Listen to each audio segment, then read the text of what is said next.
ये नॉलेज जो है मेरी, उसको वाचक शक्ति दुनिया की सबसे ताकतवर चीज है। आदमी किसी आर्टिकल पढ़ने से इतना असर नहीं होता उसके, जब इंसान वक्ता बड़ा जबरदस्त हो और ठीक बात कह रहा हो, क्योंकि सदाकत हो। अब ये शेर सुनिए, कमाल का शेर है। सदाकत हो तो दिल सीनों से खिंचने लगते हैं वाइज, हकीकत खुद को मरवा लेती है, मानी नहीं जाती। तस्दीक हकीकत, इंस्पेक्शन ऑफ ट्रुथ, तस्दीक हकीकत भी है मोहताज हकीकत। बातिल है नजर जब तक बातिल नजर आता है, झूठी है नजर जब तक झूठ नजर आएगा। अब इनकी नजर ही झूठी है लोगों की, और लाखों की संख्या में रोज चैनल पे यही आता है, फलाने महर्षि फलाने महर्षि कीर्तन कर रहे हैं, और वहां पर हजारों की संख्या में औरतें तालियां मार रही हैं, उठ उठ के नाच रही हैं कि हम स्वर्ग में चले जाएंगे। इस तरह सर्टनली नॉट।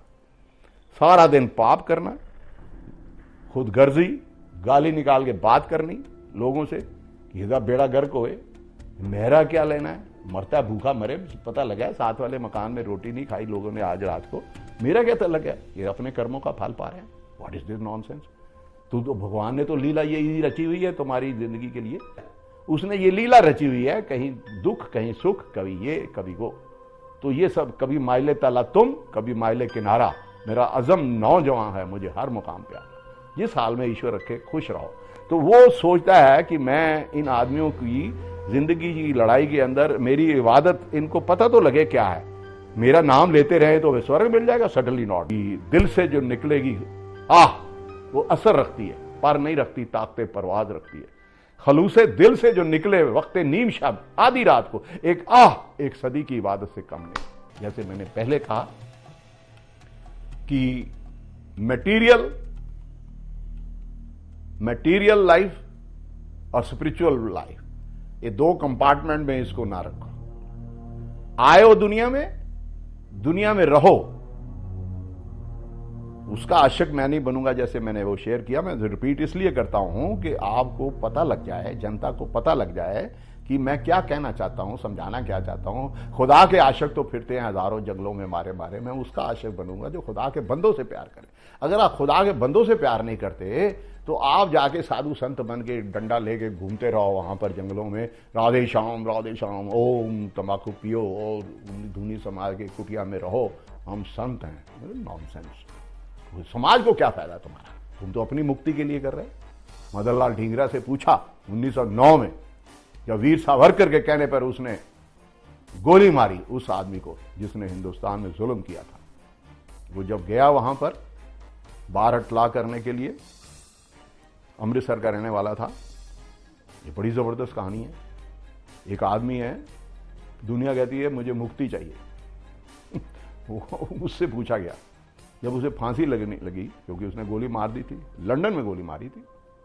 वीर सावरकर ने कहा क्या पढ़ के लोगे बाहर हटला करके, देश तो गुलाम है ना। He was a very great patriot Veer Savarkar. Andaman 2 जन्म की कैद हुई थी। उसने उसे बुलाया, कहता तू क्या करने आया लंदन में? कहता मैं पढ़ने आया। छोड़ पाए, गोली मार दे उसको। कहता अच्छा मैं गोली मार देता हूं साहब, देश मेरा गुलाम है, जुल्म हो रहा है, जलियांवाले बाग में गोली चली है, इतना आदमी मर गया, मैं गोली मार दूं। अब फांसी होनी थी, गोली मारेगा अंग्रेज को तो फांसी होनी थी। चर्चिल बैठा था, विंस्टन विलियम बैठा था मजिस्ट्रेट। तो हर आदमी जिसको फांसी लगाते हैं उसकी आखिरी ख्वाहिश पूछते हैं। ये बड़ी जबरदस्त कहानी है, इससे प्रेरणा मिलती है। मैं ऑल इंडिया कांग्रेस कमेटी के दफ्तर बैठा था, उस वक्त उसकी अस्थियां आई वहां से लंदन से, तो मैंने नमस्कार किया। मैंने कहा मैं तेरी कहानी पब्लिक मीटिंग्स के अंदर सुनाता रहा हूं। तो उसने क्या कहा, आखिरी ख्वाहिश पूछी। Churchill would be prime minister उस वक्त था, बनना था उसने इंग्लैंड का, बड़ा लायक था, fit for leader, he was fit for leadership of England.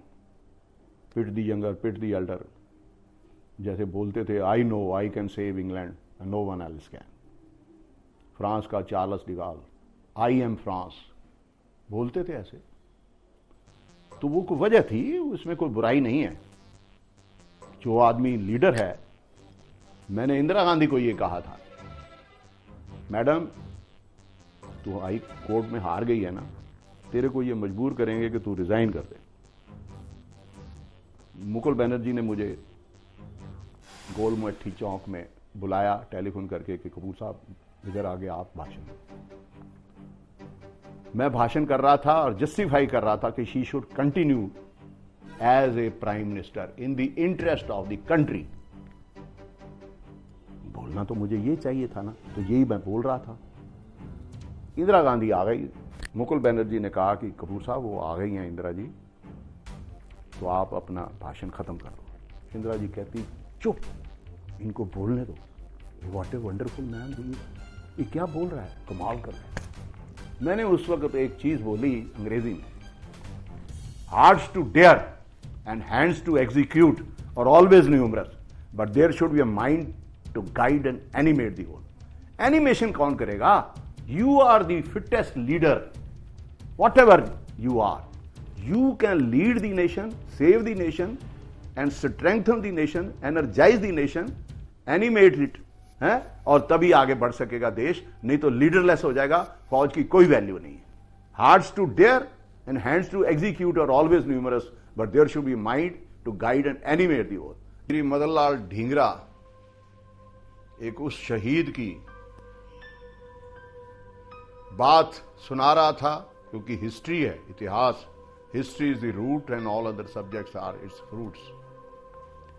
वो इतिहास के पन्ने पलट के आप देखोगे, सुनोगे, पता लगेगा, क्योंकि मैंने उसको पढ़ा। तो जब उसने गोली मारी तो फांसी तो होनी थी। चर्चिल और विलियम बैठे थे मजिस्ट्रेट, तो चर्चिल ने पूछा तेरी आखिरी ख्वाहिश क्या है? हर आदमी को जिस फांसी लगाने से पहले पूछा जाता है। उसने जो शब्द कहे, उसने कहा मुझे मुक्ति नहीं चाहिए, मुझे मुक्ति नहीं चाहिए। तो क्या चाहिए? तेरी आखिरी ख्वाहिश क्या है? कहता मुझे मुक्ति नहीं चाहिए। क्या चाहिए? मैं ईश्वर से प्रार्थना करता हूं, हे भगवान मुझे बार बार जन्म दे और बार बार आपको गोलियां मारूं और फांसी के तख्ते पे चढ़ूं, फिर पैदा हूं। जब तक मेरी भारत माता आजाद नहीं हो जाती तब तक मैं यही काम करता रहूं, मुझे मुक्ति नहीं चाहिए। क्या बात है। चर्चिल कहता वाह, दुनिया में बड़े बड़े पैट्रियट्स हुए हैं, देशभक्त हुए हैं, जिन्होंने कुर्बानियां करी हैं देश के लिए, लेकिन शब्द ने ऐसे बेहतरीन शब्द वर्ल्ड में किसी ने नहीं बोले कि मुझे वो ही मुक्ति नहीं चाहिए। साफ बात है। तो ये चीजें जब देश की जवानी को सुनाई जाती हैं, कहानियां देशभक्तों की, इतने बहादुरों की, डारा डर शब्द का अर्थ नहीं पता था, गुरु गोविंद सिंह के बच्चों को नहीं पता था। जब उनको दीवारों में चुनवाया जा रहा था, 9 साल का बच्चा, 7 साल का बच्चा, ये बातें, वो भी शिव जी का अवतार थे। गुरु गोविंद सिंह शिव जी का अवतार थे। ये स्वामी विवेकानंद, जैसा मैंने पहले भी बताया, शिव जी का अवतार थे। और फिर इनको शिव जी ने दर्शन कहां दिए, मैं ये बताना चाहूंगा। अमरनाथ की यात्रा पर गए तो वहां पर इन्होंने एक लंगोट पहन लिया, क्योंकि ही न्यू कि ही वॉज गॉड हिमसेल्फ। तो वहां पर इन्होंने वो मट्टी, जो स्वा कहते हैं उसको पंजाबी में, खाक मल ली अपने शरीर पे और एक लंगोट पहन लिया। बर्फ पड़ रही थी, ही डिड नॉट बॉदर। तो when I am God my self, Shivji का अवतार हूं, तो मुझे सर्दी लग ही नहीं सकती। तो वहां पर अमरनाथ की यात्रा पर जब बाहर आए मंदिर के, तो शिवजी ने दर्शन दिए। पहले भी लड़ा था अपने गुरु रामकृष्ण परमहंस के साथ कि, और उसने इसे डांट भी डाली थी। इसके गुरु ने, इसने कहीं गुरु को कहा कि मुझे ईश्वर दिखा। उसने कहा ठीक है तेरे को दिखा दूंगा, तू बनना क्या चाहता है? पहले इसके मुंह से निकल गया, मैं तो तपस्या करना चाहता हूं जंगल में जाके कहीं, और अपना ईश्वर का ध्यान करना चाहता हूं, मेडिटेशन। कहता शर्म आनी चाहिए तुझे। कहता है तू आया किस लिए? जंगल में जाने के लिए? मैं तो समझता हूं कि तेरे को अकल आ गई है, तूने ये मांगा क्या मेरे से? तूने अपनी इच्छा क्या जाहिर की है? तुझे तो एक ऐसा वृक्ष बनना चाहिए जिसकी छाया में लोग बैठें, लोगों को पता लगे कि हमें इतनी अच्छी बातों का, इतनी महान बातों को पता लग गया है, इतना प्रचार किया है स्वामी जी ने कि ये सारी उम्र हमारे काम आएगी और हम देशद्रोही बनने से कुछ हद तक तो बच जाएंगे। इसलिए हमारा जीवन सफल होगा। जैसे मैंने पहले भी आपको सुनाया कि वो गाना का मैसेज गलत था, जरा आंख में भर लो पानी।